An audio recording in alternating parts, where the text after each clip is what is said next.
Сега кой беше? Людмила е записана. Да, защото така ми името. Да, мисълта ми е, да се запишем по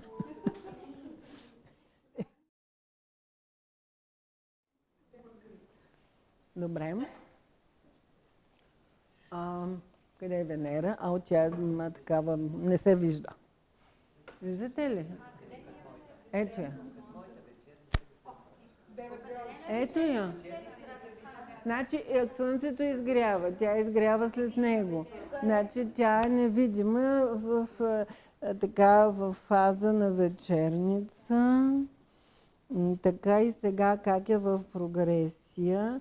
Ето виж как се раздалечава. Как отива в вече видима вечерница. Се дува. Тя е изгряла вече. Люси е изгряла като вечерница. Тоест ти излизаш от горно съединение. Тоест някъде, нали, ако ти си октомври, може би там някъде септември, август 63-та имало горно съединение.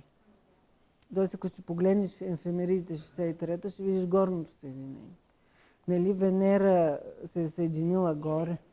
Директна.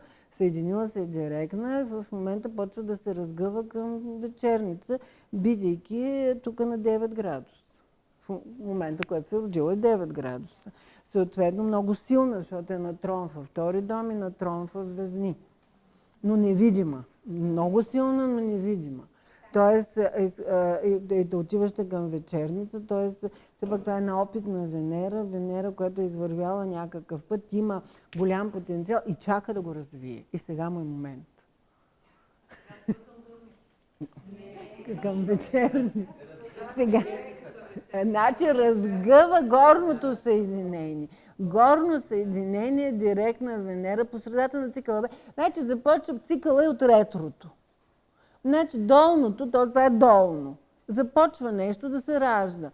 Естествено изгрява като зорница.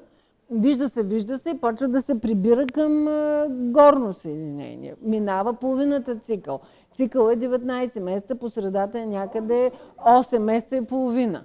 Тоест от ретроградната до горно има 8 месеца и половина, с което изгрява като вечерница. Видима, невидима, видима вечерница и се прибира към следващата ретроградност. Да. И тук се вижда сега, ние разсъждаваме, ето тя е много силна Венера, защото като видим Венера във втори дом във Везни, ще кажем, тук няма никакъв проблем тя. Виждате ли защо ви са фазите? Защото все пак е невидима. Тя е една честна, опитна, изключително успешна Персефона. С изключителна дипломация и с желание за равновесие, хармония, но все пак така си... Афродита си в момента. Така, както и да звучи. Значи тук си силна, защото си, примерно, какво е Везна? Човек, който е справедлив и дипломат.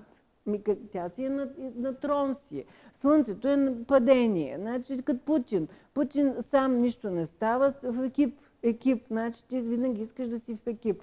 Втори дом, това може да донесе и финансови облаги или въобще финансова стабилност, която е на Венера. Но всичко това ти го правиш с невидимост. Тоест зад кадър, някакси тайните служби. Тоест изключително дипломация и желание да постигне своето, но по някакъв по-мистичен начин. Да, сигурно не съзнаш, защото си била бебе и дете. Нали? И след това ние идваме в днешни времена, нали, поглеждаме прогресията, която е за 4 декември 63-та, защото ти си, нали, родена на 3 октомври. И вече Слънцето ти е в Стрелеца. И ето тук какво виждаме? Изгрева на Слънцето е една абсолютно Венера, която се намира буквално на 40 и няколко. Тя почти отива към максимална елонгация на вечерница. Та видима, някъде да е по-видима. По-опитна е, това е Афродита.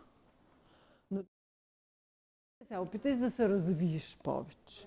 Въпреки, че е в Козирог, винаги има някой да пречи. Ама винаги. Да, така. Да. Така че не е стигнал още до 5 дом, значи внимавай като стигне до 5 дом, защото стават страшни интересни работи. Любов. Любов. Какво беше любов? Любов в Сатурнова възраст. Другото е... Любов и други катастрофи. Да, може да е дете в семейство. Да, защото Венера влезе ли в пети дом, може да значи любов чрез дете, т.е. някой да влезе в любовна връзка, да се роди дете в семейството. Ето това е. Момиченце може би, да.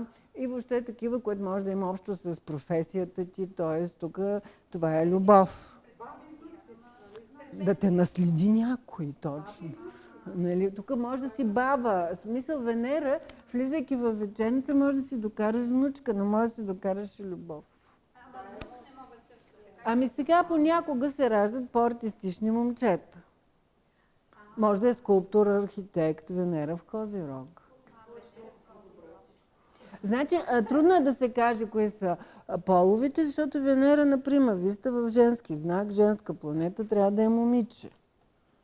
Обаче понякога просто е момче, което е със силни артистични способности в сферата на точно на материята. Тоест, може ли да се каже горе кога ще стане?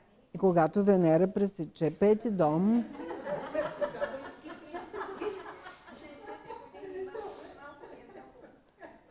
след 4 години. Еми, айде 3. Не, ще влезе в Орбис след 3.